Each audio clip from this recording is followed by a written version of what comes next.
Baik, Assalamualaikum warahmatullahi wabarakatuh. Selamat pagi. Kita lanjutkan untuk pembahasan materi kedua tentang logika.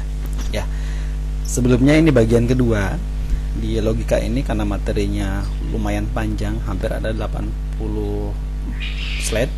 Jadi saya bagi dalam dua termin pembahasan untuk logika, ya, matematika ini. Baik, kita lanjutkan.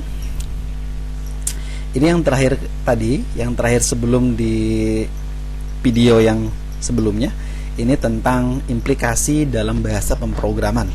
If C then S. Jadi if then. C-nya itu adalah ekspresi logika yang menyatakan syarat atau kondisi, S-nya adalah satu atau lebih pernyataan. S-nya dieksekusi jika C benar, S-nya tidak dieksekusi jika C salah. Nah, struktur if then ini pada bahasa pemrograman berbeda dengan implikasi if then yang digunakan dalam logika. Pernyataan if then dalam bahasa pemrograman bukan proposisi karena tidak ada korespondensi antara pernyataan tersebut dengan operator implikasi. Interpreter atau compiler tidak melakukan penilaian kebenaran pernyataan if then secara logika. Interpreter hanya memeriksa kebenaran kondisi C. Jika C benar, maka S dieksekusi. Sebaliknya, jika C salah, maka S dieksekusi. Contoh 19. Misalkan di dalam sebuah program yang ditulis dengan bahasa Pascal terdapat pernyataan if X lebih dari Y, then Y sama dengan X plus 10. Nah, berapa nilai Y setelah pelaksanaan eksekusi if then jika X sama dengan 2, Y sama dengan 1. Yang kedua adalah X sama dengan 3, Y sama dengan 5. Yuk sekarang kita bahas. Penyelesaiannya adalah jika penyelesaian di sini, jika X sama dengan 2 dan Y sama dengan 1, ekspresinya X lebih dari Y bernilai benar. Pernyataan Y-nya adalah sama dengan X plus 10 dilaksanakan. Maka kalau Y sekarang menjadi Y sama dengan 2 tambah 10 sama dengan 12. Beda dengan I2. Kalau X-nya 3, Y-nya 5. Maka pernyataan X-nya lebih dari Y bernilai salah. Ya kan? Salah. Kalau yang pertama ini benar. Karena X-nya lebih besar daripada Y, benar kan? Karena di sini Y-nya 12. Y-nya 12. Nih. Y-nya 12, berarti X-nya X lebih dari Y bernilai benar. Pernyataan Y itu adalah X plus 10 dilaksanakan. Nilai Y sekarang menjadi Y sama dengan 2 plus 10. Nah, Y-nya 12. Berarti karena kalau Y-nya 12, berarti si X-nya ini dia 2 kan? Y-nya 12. Benar kan? Kalau Y-nya 1, benar. Ya kan? Tapi kalau ini X sama dengan 3 dan Y sama dengan 5, kalau kita ekspresikan sebenarnya enggak nilai X-nya lebih besar daripada Y. Ini salah nilainya. Karena X-nya 3, Y-nya berarti 3 tambah 10. Y-nya 5. Nah, kalau dimasukin ke dalam persamaan sini tidak dilakukan karena Y tetap seperti sebelumnya yaitu 5. Ya kan? Karena Y-nya tetap 5. Contoh 20. Untuk menerangkan mutu sebuah hotel. Misalkan P-nya adalah pelayanannya baik, Q-nya tarif kamarnya murah, R-nya hotelnya berbintang 3. Terjemahkan proposisinya dalam notasi simbolik menggunakan P, Q, dan R di situ penggunaannya. A. Tarif kamarnya murah tetapi pelayanannya buruk. Berarti penggunanya Q dan negasi P. Tarif kamarnya mahal atau pelayanannya baik namun tidak keduanya. Berarti ini negasi Q, ini SOR, ya kan? Tanda plus dalam kurung ini P. Yang C, salah bahwa hotel berbintang 3 berarti tarif kamarnya murah dan pelayanannya buruk. Nah, berarti negasi dalam kurung penjelasan di sini kan, R-nya lebih jika, maka negasi dalam kurung Q dan negasi P. Ini soal latihan kedua. Nyatakan pernyataan berikut. Anda tidak dapat terdaftar sebagai pemilih dalam pemilu jika Anda berusia di bawah 17 tahun, kecuali kalau Anda sudah menikah. Jadi pilih cuma 2, umur 17 tahun atau menikah sebelum umur 17 tahun. Itu boleh ikut terdaftar sebagai pemilih pemilu. Gimana penyelesaiannya? Anda tidak dapat terdaftar sebagai pemilih dalam pemilu jika Anda berusia di bawah 17 tahun, kecuali kalau Anda sudah menikah. Formatnya berarti jika P. Kita susun ulang ke dalam bentuk standar. Jika P, maka Q. Jika Anda berusia 17 tahun, kecuali kalau Anda sudah menikah, maka Anda tidak dapat terdaftar sebagai pemilih dalam pemilu. Ya, itu formatnya. Jika Anda berusia di bawah 17 tahun, kecuali kalau Anda sudah menikah, maka Anda tidak dapat terdaftar sebagai pemilih dalam pemilu. Kita lihat persamaannya, ini notasinya dalam bentukan MNR. M-nya, Anda berusia di bawah 17 tahun. N-nya, Anda sudah menikah. R-nya, Anda dapat terdaftar sebagai pemilih dalam pemilu. Maka pernyataan di atas dapat tulis dengan M dan negasi N, ya kan? Maka negasi R. Nah, seperti itu. Latihan. Ubah kalimat ini ke dalam ekspresi logika notasi simbolik. Nah, ini ya. Ini latihan yang harus dikerjakan. Yang pertama, Anda hanya dapat mengakses internet dari kampus jika Anda adalah mahasiswa informatika atau Anda bukan seorang sarjana. Yang kedua, Anda tidak dapat menaiki roller coaster jika Anda tingginya kurang dari 150 cm, kecuali jika Anda berusia lebih dari 16 tahun. Nah, itu ya tugasnya. Baik, selanjutnya saya akan membahas tentang masalah varian proposisi bersyarat. Nah, ada pernah belajar masalah converse, ada inverse, ada kontraposisi di situ penggunaannya ya. Nah, varian proposisi bersyarat di sini berarti, sebentar, saya nyari pointernya mana ya? Kok tidak aktif pointernya? Nah, oke, ini pointernya. Pennya. Varian proposisi bersyarat. Nah, ada converse. Converse jika P maka Q.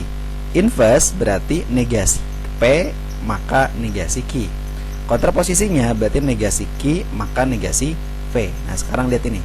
Ini pernyataan V ya. P dan Q ini sama. TT, FF, Q-nya TF, TF penggunanya. Negasi P dari sini berarti T, ini F, ya kan? Ini T, ini T. Negasi Q dari sini kan ambilnya. Berarti kalau T jadi F, nah F jadi T, T jadi F, nah F jadi T. Implikasi syaratnya itu adalah jika P maka Q. Syaratnya harus dia bernilai pertamanya benar, kedua salah, maka dia salah. TF maka jadi F di sini.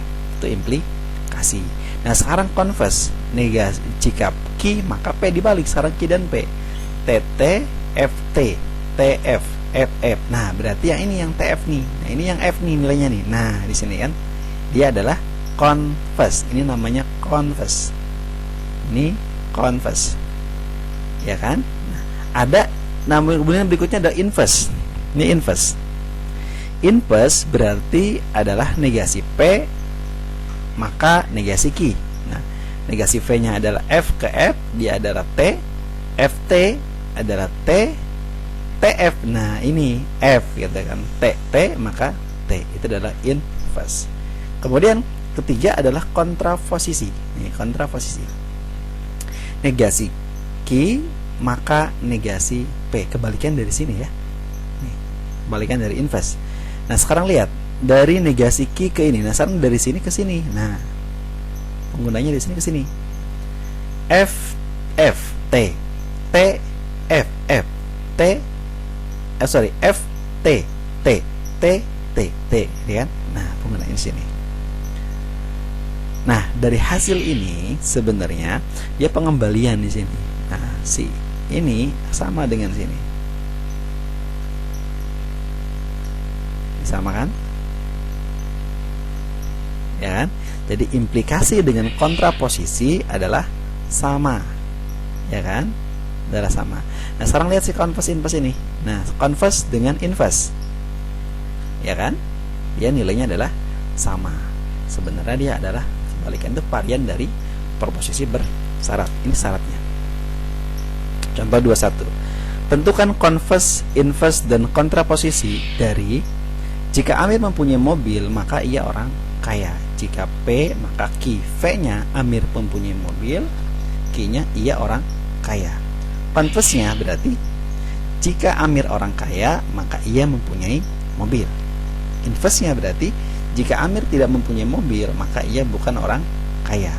Kontraposisinya adalah jika Amir bukan orang kaya, maka ia tidak mempunyai mobil. Contoh 22. Semangat ya. Tentukan kontraposisi dari pernyataan berikut. Yang A, jika dia bersalah, maka ia dimasukkan ke dalam penjara. Maka penyelesaiannya adalah jika ia tidak dimasukkan ke dalam penjara, maka ia tidak bersalah, kan gitu nyataannya kan.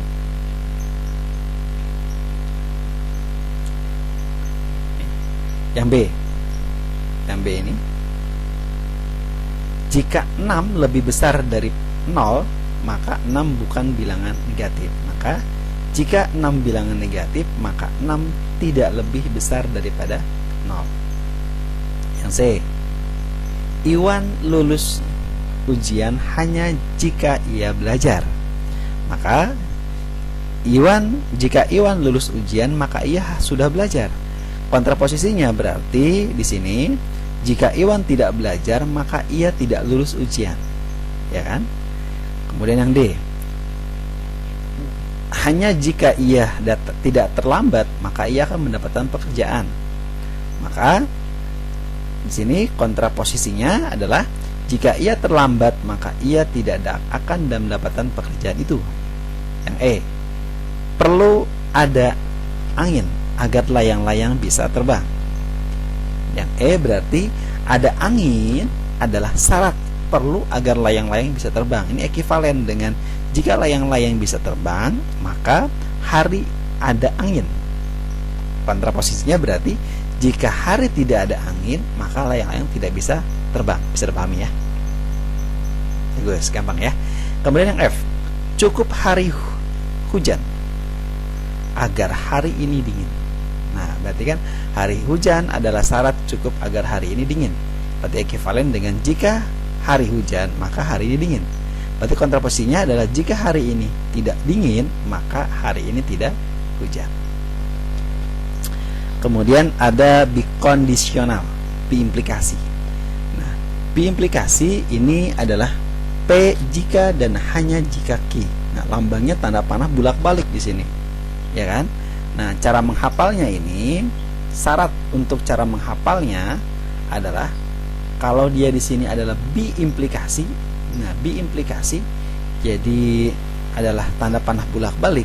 Jadi harus kedua-duanya sama. Lihat di sini. Ini kedua-duanya bernilai sama. Pernyataan P dengan T, maka benar. Ada F dan F benar, ya kan? Yang lainnya salah semua. Lihat perbedaannya di sini. Syaratnya. Jadi kalau biimplikasi ini atau bikondisional ini harus kedua-duanya bernilai sama. Kalau P-nya dan Q-nya sama-sama T, maka P jika dan hanya jika Q-nya T. Jika P dan Q-nya sama-sama F, maka P jika dan hanya jika Q-nya adalah T.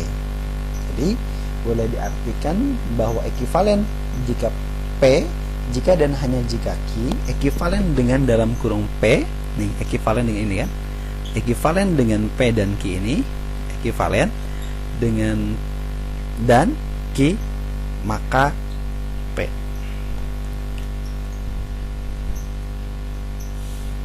Dengan kata lain, pernyataan P jika dan hanya jika Q dapat dibaca jika P maka Q dan jika Q maka P. Nah, ini pembuktiannya, ya kan? Jadi kalau P-nya TTFF, Q-nya TFTF, maka P berimplikasi Q tadi harus sama ya. Kalau T dengan TT, F dan F T, yang lainnya berbeda, dia F.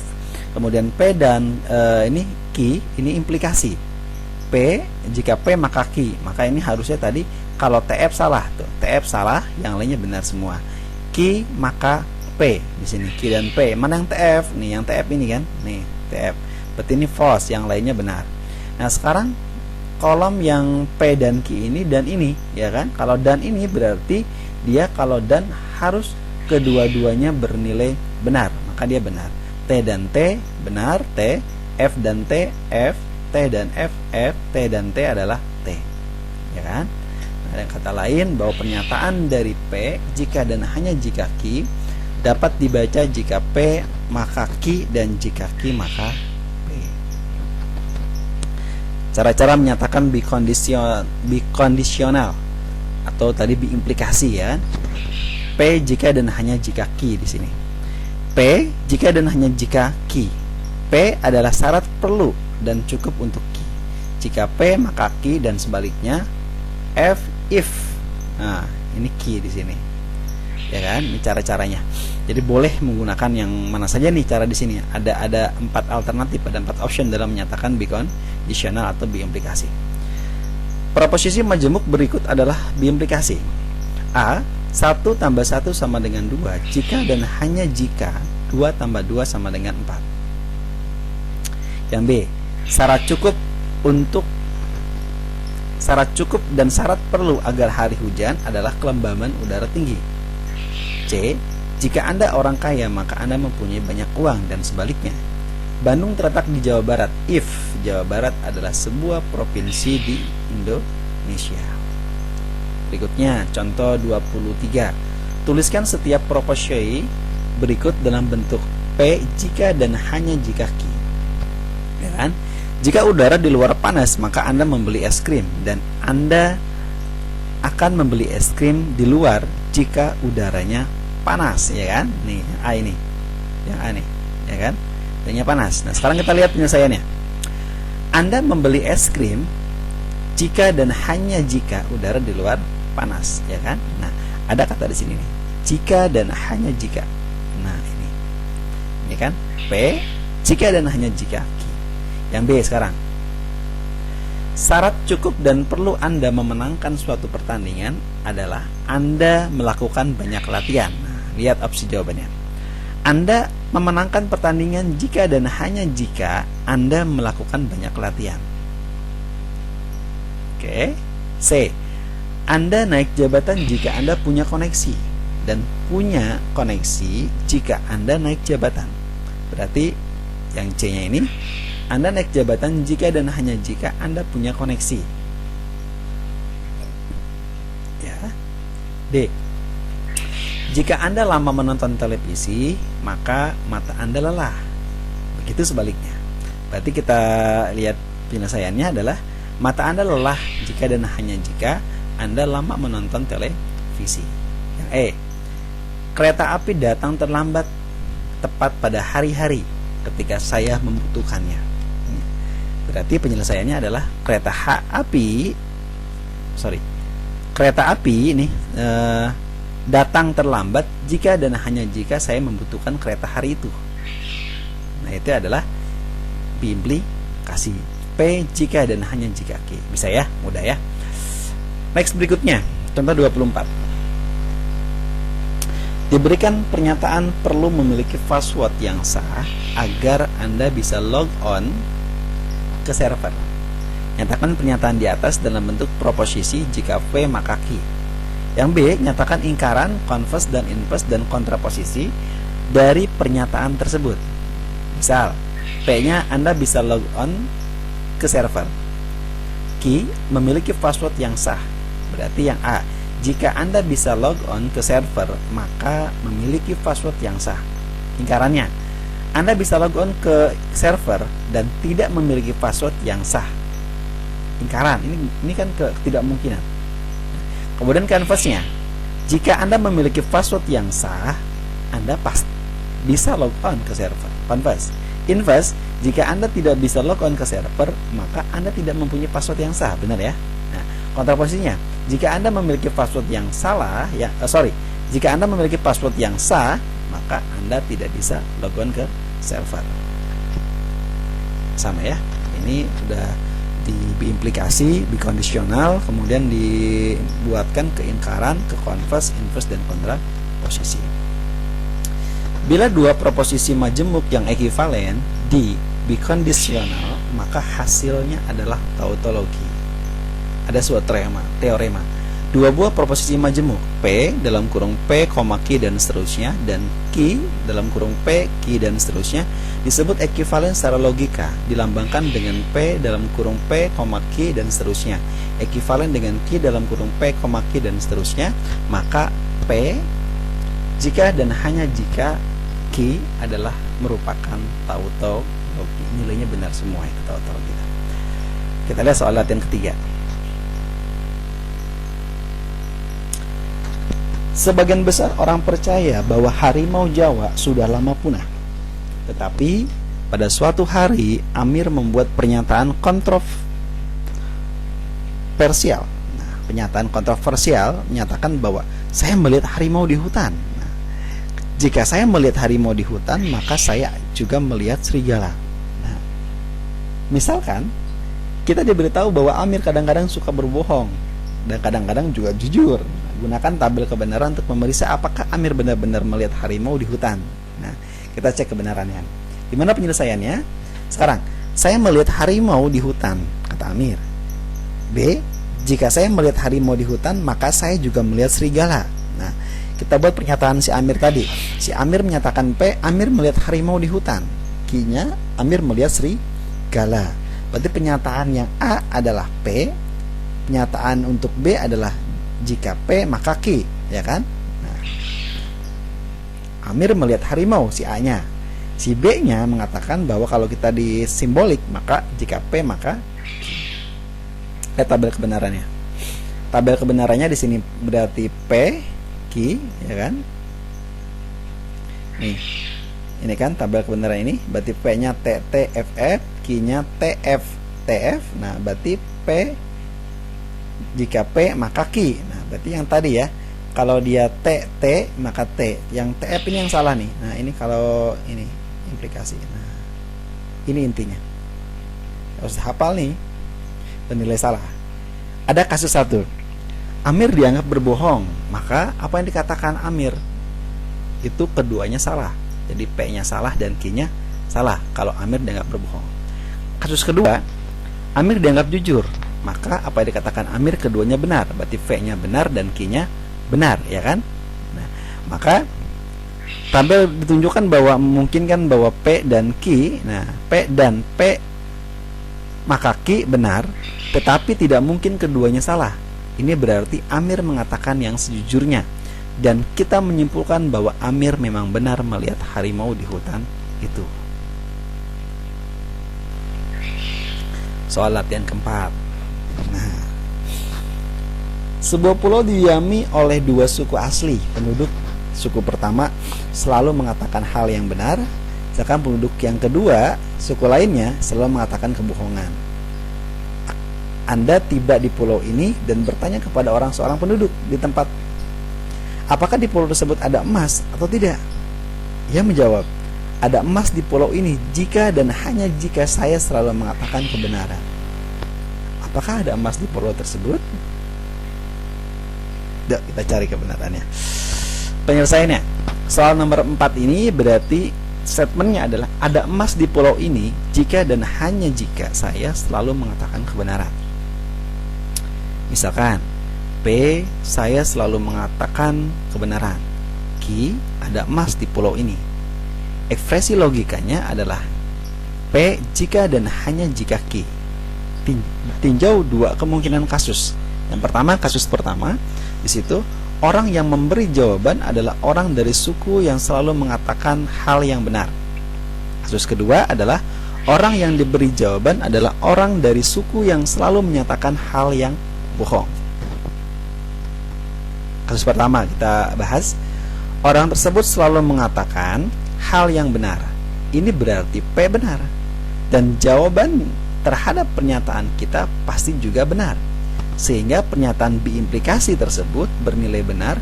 Dari tabel B implikasi kita melihat bahwa jika P benar dan Q benar, maka Q harus benar. Jika ada emas di pulau tersebut adalah benar. Kasus kedua, orang tersebut selalu mengatakan hal yang bohong. Ini berarti P salah, dan jawaban terhadap pernyataan kita pasti juga salah, sehingga pernyataan B implikasi tersebut salah. Dari tabel B implikasi kita dapat melihat bila P salah dan P jika dan hanya jika Q salah, maka Q harus benar. Jadi ada emas di pulau tersebut adalah benar. Simpulannya apa?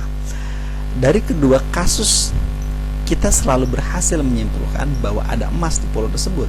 meskipun kita tidak dapat memastikan dari suku mana orang tersebut.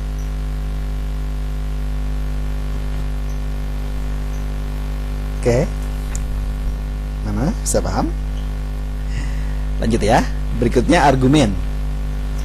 Argumen adalah suatu deret proposisi yang dituliskan sebagai P1, P2, dan seterusnya sampai dengan Pn. Konklusinya adalah Q. Dalam hal ini adalah pernyataan 1, pernyataan 2 sampai dengan pernyataan N disebut hipotesis atau premis, dan Q disebut konklusi. Argumen Anda yang sahih itu valid, dan yang palsu adalah yang invalid. Definisi: sebuah argumen dikatakan sahih jika konklusi benar. Bila mana semua hipotesisnya benar, sebaliknya argumen dikatakan palsu atau invalid atau falasi. Jika argumen sahih, maka kadang-kadang kita mengatakan bahwa secara logika konklusi mengikuti hipotesis atau sama dengan memperhatikan atau memperlihatkan bahwa implikasi P1 dan P2 dan seterusnya sampai dengan Pn itu maka Q adalah benar, yaitu sebuah tautologi. Argumen yang palsu menunjukkan proses penalaran yang tidak benar. Contoh 1. Perlihatkan bahwa argumen berikut: jika air laut surut setelah gempa di laut, maka tsunami datang. Air laut surut setelah gempa di laut, karena itu tsunami datang.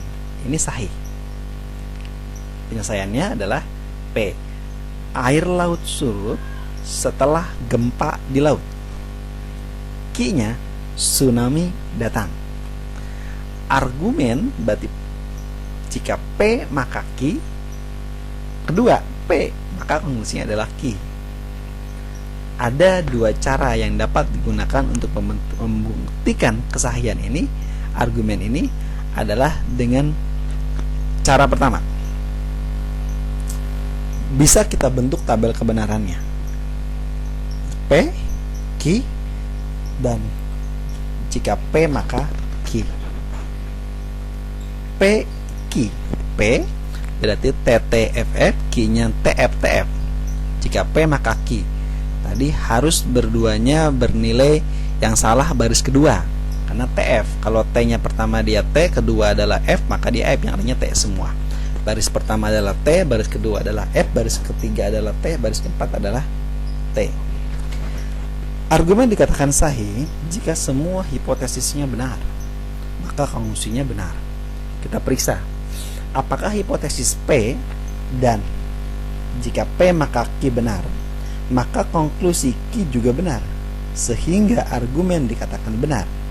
Lihat tabelnya, P dan P maka Q benar secara bersama-sama pada baris ke-1. Pada baris ke-1 ini Q juga benar, maka argumen di atas adalah sahih. Jadi kalau pernyataan pertamanya benar, keduanya benar, maka hasilnya akan benar. Cara kedua, bisa kita memperlihatkan dengan tabel kebenaran apakah dalam kurung P dan dalam kurung P maka Q tutup kurung maka Q merupakan tautologi. Tabel 1.16 memperlihatkan bahwa P dan dalam kurung P dan Q maka Q suatu tautologi, sehingga argumen dikatakan sahih. Kita lihat, tautologi berarti nilainya itu semuanya harus bernilai benar. Kita buktikan tautologi bukan ini. Kita buktikan. Baik, kita buktikan dia tautologi apa bukan. Nah, P TTFF, Q-nya adalah TFTF ya. Jika P maka Q, tadi benar ya, kalau dia ini TF ini nih, nilai F, yang lainnya dia benar semuanya. Kemudian P dan nih, berarti kolom yang ini dan kolom ini. Nah, ini kolom ini. Berarti dan, kalau dan berarti harus kedua-duanya bernilai benar. T berarti T, TF, FT, FT, dia F semua. Berarti ini. Kemudian yang selanjutnya adalah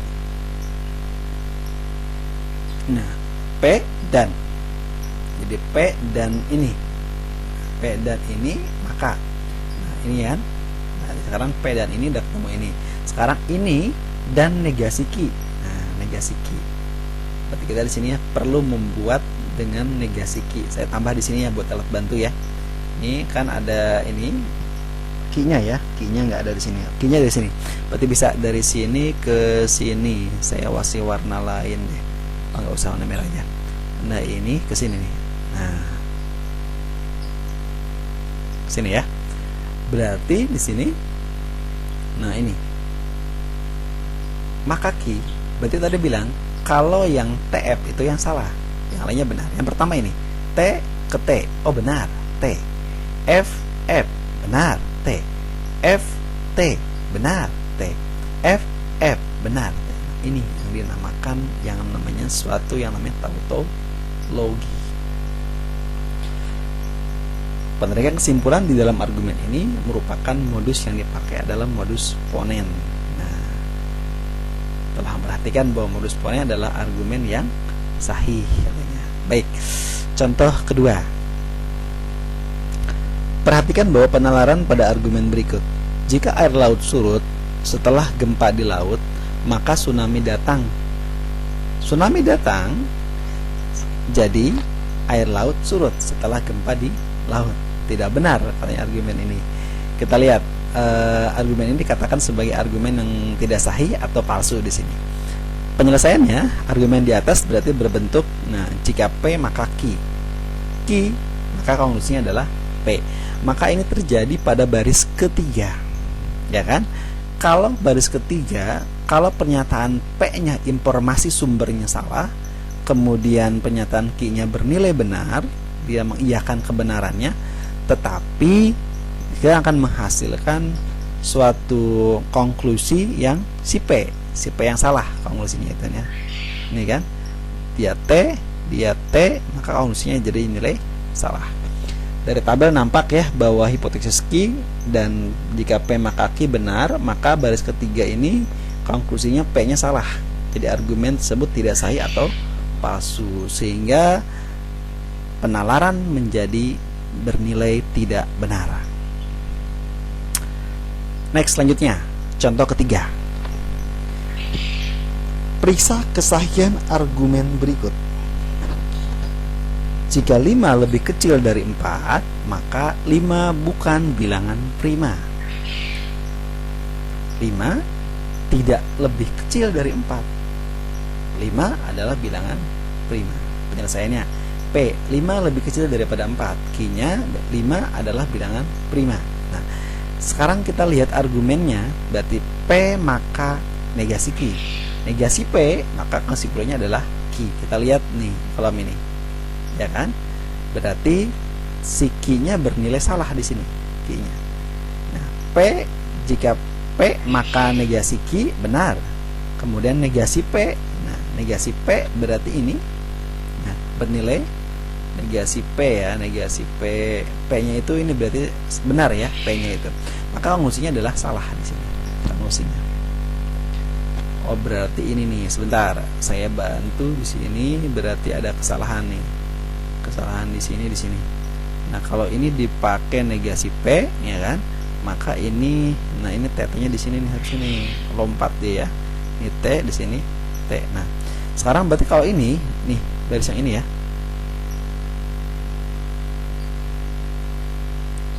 Kita lihat di sini. Nah, ini enggak ada. Ini F ya. Ya kan?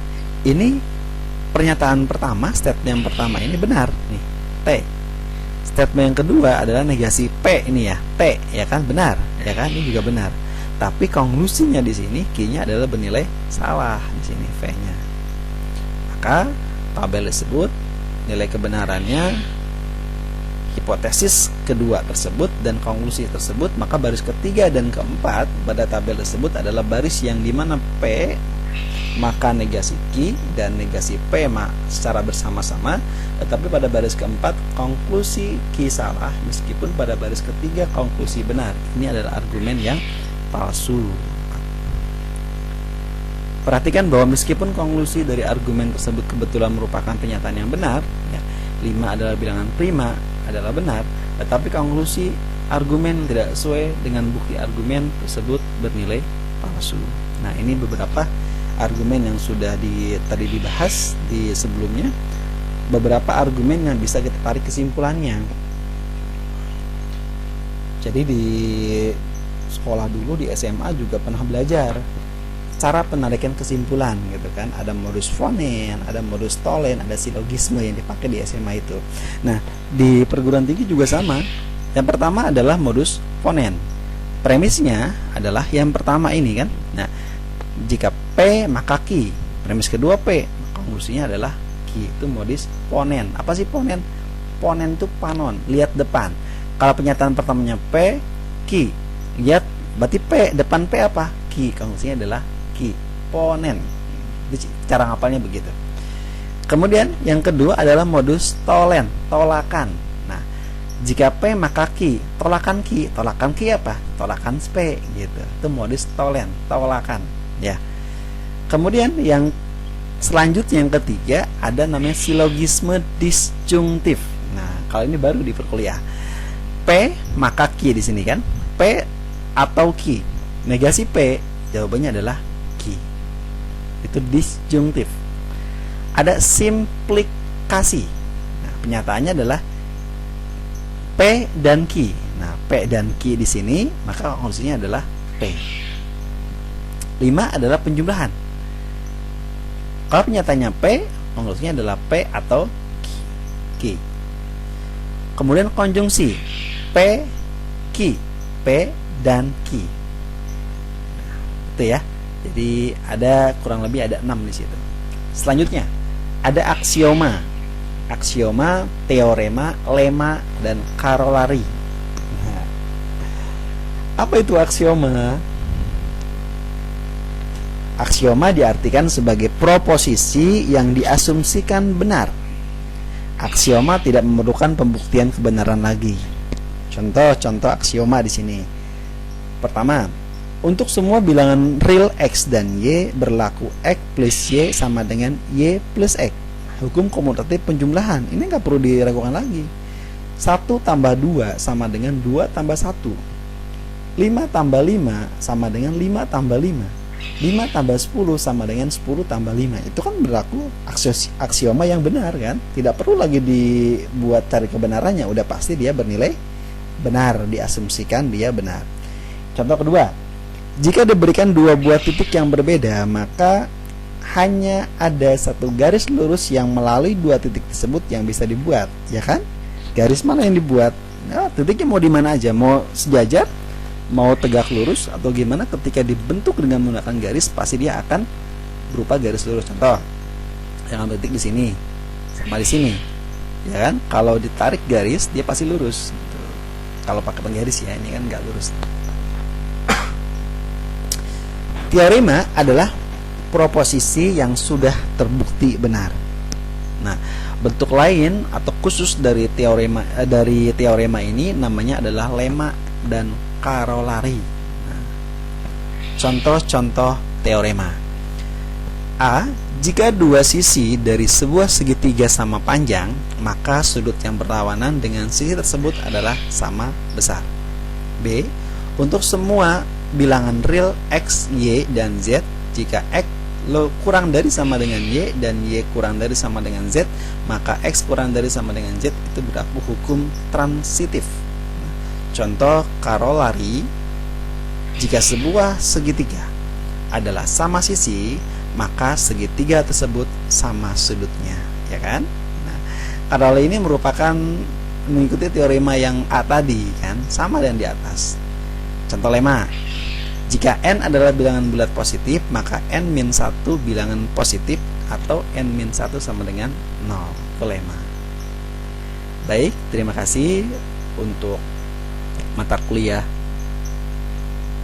pembahasan tentang logika, ya, logik di sini sudah saya jelaskan. Jangan lupa subscribe, karena subscribe itu gratis. Like dan share. Terima kasih. Assalamualaikum warahmatullahi wabarakatuh.